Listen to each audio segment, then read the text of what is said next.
सुप्रभात छात्रों, कैसे हैं आप सभी। आशा है मेरे सभी प्यारे छात्र एकदम कुशल मंगल हैं। जैसा कि आप सब जानते हैं, मैं आपकी संस्कृत अध्यापिका जया आज की हमारी इस संस्कृत की विशेष वीडियो पर कक्षा में आप सभी का तहे दिल से स्वागत करती हूँ। मेरे बच्चों, आज तक अभी तक हमने जो पाठ पढ़े उनमें से आज हम एक नया और ख़ास विषय पढ़ने वाले हैं। यह विषय आप लोगों ने अपने दिन प्रतिदिन की प्रतिक्रियाओं में भी इस पे बहुत सारी चर्चाएं की होंगी। कैसे? चलिए आइए पढ़ते हैं इस पाठ को और जानते हैं। तो आज की कक्षा का हमारा विषय है विशेषणानी।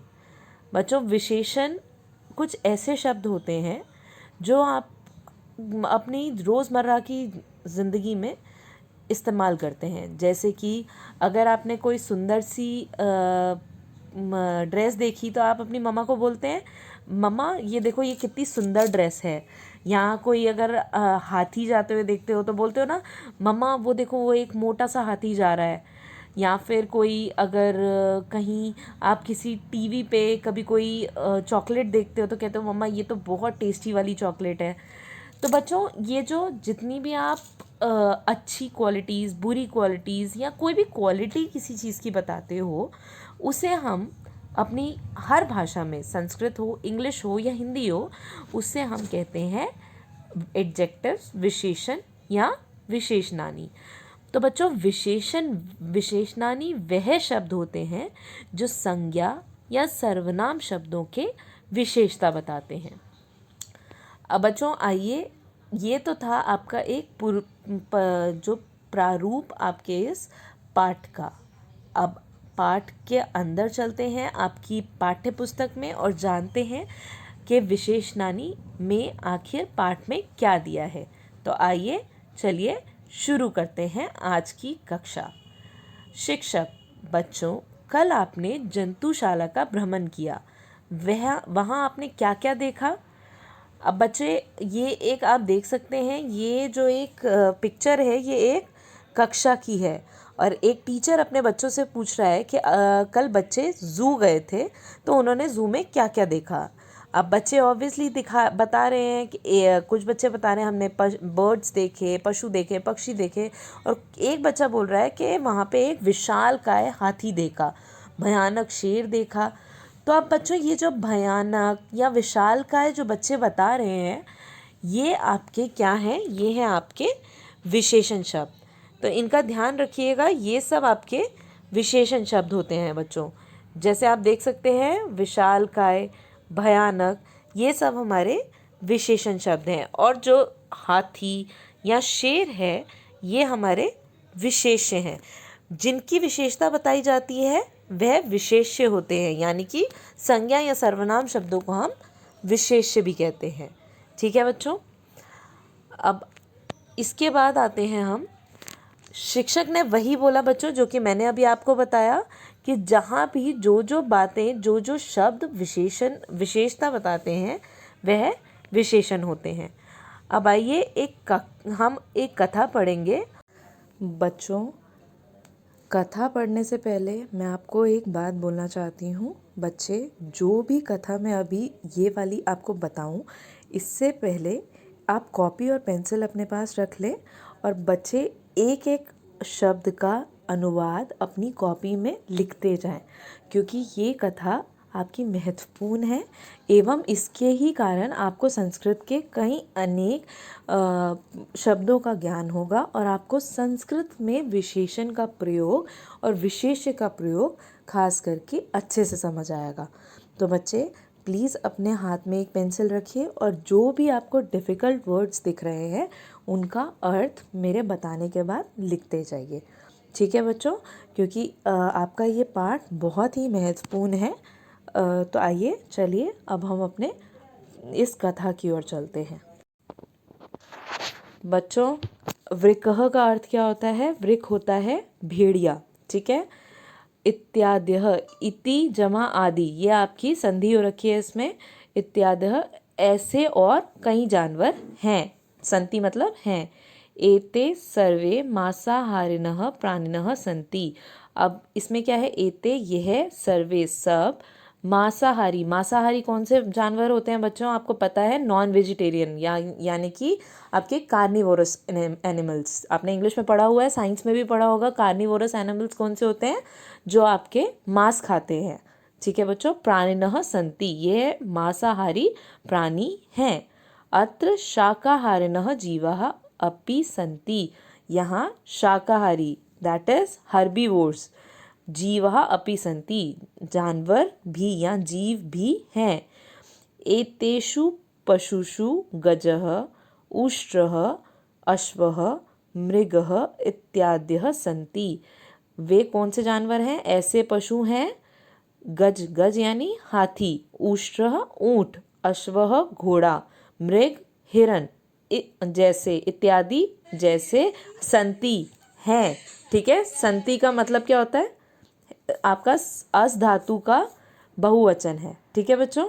जंतुशालायां विविधाः जल जीवाः अपि सन्ति, मतलब जंतुशाला में, जू में विविध अनेक प्रकार के जल जीव यानी कि आपके वाटर पानी में रहने वाले जीव भी हैं। ठीक है। अत्र अनेके तड़ागा सन्ति, यहाँ अनेक तड़ाग, तड़ाग क्या होते हैं बच्चों, सरोवर भी हैं। अब बच्चों यहाँ पे आपने देखा होगा कि अनेके तड़ागः, तड़ागः आपका बहुवचन है, इसलिए यहाँ पे जो संति है वो भी आपका बहुवचन में ही है। मैंने आपको हर बार बोला है, जैसा आपका कर्ता हो या कर्म हो वैसी ही आपकी क्रिया होनी चाहिए। अगर आपका कर्ता एक वचन में है तो क्रिया भी एक वचन में ही होगी, और अगर कर्ता बहुवचन में है तो क्रिया भी बहुवचन में ही होगी। ठीक है बच्चों।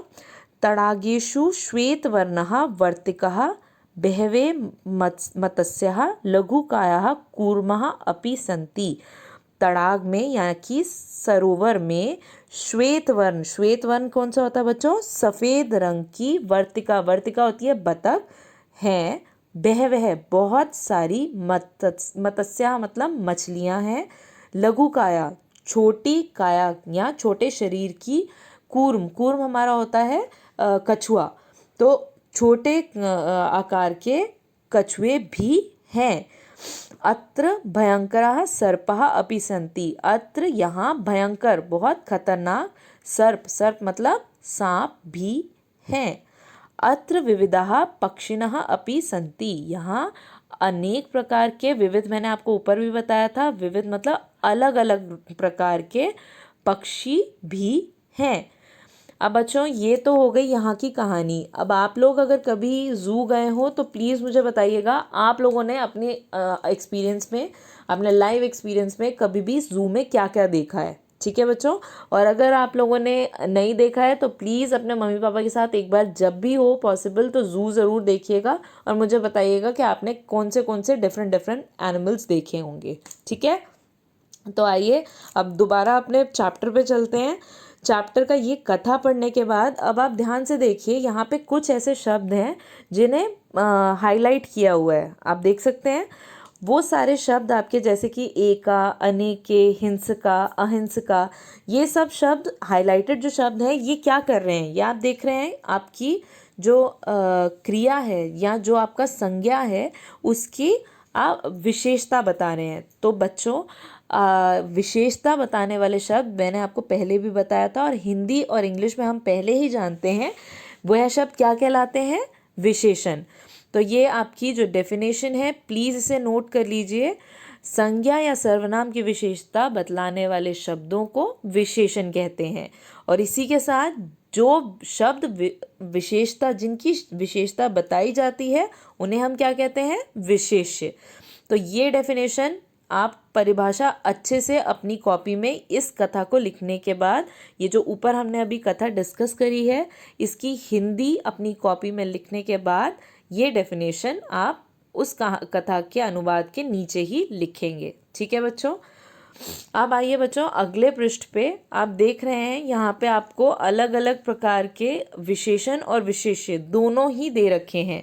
आपके दोनों पृष्ठों पे आपको अलग अलग, जैसे विशेषण क्या था इस कथा में और विशेष्य क्या थे, वो अलग अलग दो वर्णों में या दो वर्गीकरण में दिए हुए हैं। तो बच्चों इन्हें अच्छे से एक बार पढ़िएगा और मुझे बताइएगा इसमें आपको अगर कोई भी डिफ़िकल्टी आए तो प्लीज़ मुझे एक बार ज़रूर कक्षा में बताइएगा, ठीक है। अब आगे आ जाइए, यहाँ पे आप देख रहे होंगे यहाँ पे कुछ आपको 3 लाइंस में अलग अलग उदाहरण दिए हुए हैं, तीनों अलग अलग लिंगों में। मैंने आपको एक बार पहले भी बताया था कि जिसमें आपका जिस वचन या जिस रूप में आपका विशेषण होता है उसी में आपका विशेष्य भी होता है। मतलब अगर आपका विशेषण पुल्लिंग में है तो आपका विशेष्य भी पुल्लिंग में होगा। अगर आपका एक वचन में है विशेषण तो आपका विशेष्य भी एक वचन का ही होगा। तो बच्चों अभी आपके वचनों को छोड़ के इसमें आपका लिंगों का बताया हुआ है कि आपका अगर विशेषण पुल्लिंग में है तो आपका विशेष्य भी पुल्लिंग में होगा। अगर आपका विशेषण स्त्रीलिंग में है तो आपका विशेष्य भी स्त्रीलिंग में होगा। और उसी प्रकार अगर आपका विशेषण नपुंसक लिंग में है तो आपका विशेष्य भी नपुंसक लिंग में होगा। तो बच्चों इसके कुछ उदाहरण मैं आपको बता रही हूँ और कुछ उदाहरण आप अपनी कॉपी में खुद ढूंढ के लिखेंगे, बुक से देख के नहीं लिखेंगे। आप खुद सोचिए और कोशिश करके लिखिए, ठीक है बच्चों। तो पहला है निपुणः कलाकारः, मतलब कलाकार जो कि निपुण है, ठीक है। निपुण मतलब अपनी कलाकार में, अपनी कलाकारी में वह कहीं से भी अपूर्ण नहीं है, ठीक है। फिर उसके बाद आ गया सरला बालिका। सरला बालिका मतलब जो बालिका सरल है, उसकी विशेषता क्या है बालिका की, वह सरल है, ठीक है बच्चों। तो बच्चों ये तो आपके कुछ हो गए उदाहरण, लेकिन एक बात हमेशा ध्यान रखिएगा, जब भी अगर आपको विशेषण, तो आपको पता है क्या होता है कि जो भी विशेषता बता रहा है वे शब्द विशेषण हो गए। लेकिन बच्चों अगर आपको कभी कहा जाए कि आपको विशेष्य ढूंढना है, तो अगर आपको विशेष्य नहीं समझ आ रहा है तो हमेशा आप सबसे पहले क्या टारगेट करेंगे, आपका टारगेट होना चाहिए कि आप देखें कि विशेषण कहाँ है। क्योंकि जिस भी शब्द की विशेषण विशेषता बता रहा है वही अगर आपको विशेषता पता चल गई तो आपको पता चल जाएगा किस चीज़ की है, तो वह आपका विशेष्य हो जाएगा, ठीक है। जैसे कि आपका आ गया रक्तम पुष्पम, तो आपका रक्तम क्या है, रक्तम का अर्थ होता है लाल, तो लाल क्या है, पुष्प। तो अगर लाल आपको पता है विशेषता है तो वो विशेषता किसकी है, पुष्प की, तो पुष्प क्या हो गया हमारा विशेष्य, ठीक है बच्चों। अब इसी तरीके से आपको मैं आज का आपका होमवर्क यही दे रही हूँ बच्चे कि आपको कुछ नहीं करना, आपको 5 ऐसे वाक्य बनाने हैं जिसमें विशेषण और विशेष्य दोनों हो, और आपको मुझे बताना है। और संस्कृत में बनाएंगे, हिंदी में नहीं, क्योंकि ये हिंदी की नहीं संस्कृत की क्लास है, आप जानते हैं। तो आप संस्कृत के 5 वाक्य बनाएंगे और उसमें विशेषण को अंडरलाइन करेंगे और विशेष्य को आप रेखांकित करने की बजाय उसे हाईलाइट कर सकते हैं या फिर उसे एनसर्कल करेंगे, ठीक है बच्चों। तो आज की कक्षा में इतना ही, हम बाकी आगे का विशेषणानी पाठ अगली कक्षा में करेंगे। आशा है आपको ये पूरा जितना मैंने अभी तक पाठ पढ़ाया है वह अच्छे से समझ आया होगा। और अगर नहीं आया है बच्चों तो एक बार फिर से इस वीडियो को दोबारा रिपीट करके चेक करिए और उसके बाद मुझे अगली कक्षा में ज़रूर बताइएगा कि आपको क्या क्या समझ में नहीं आया। हम अगली कक्षा में उसे डिस्कस करेंगे। नेक्स्ट क्लास तक अपना ध्यान रखिए और मुझे इजाज़त दीजिए। नमस्कार।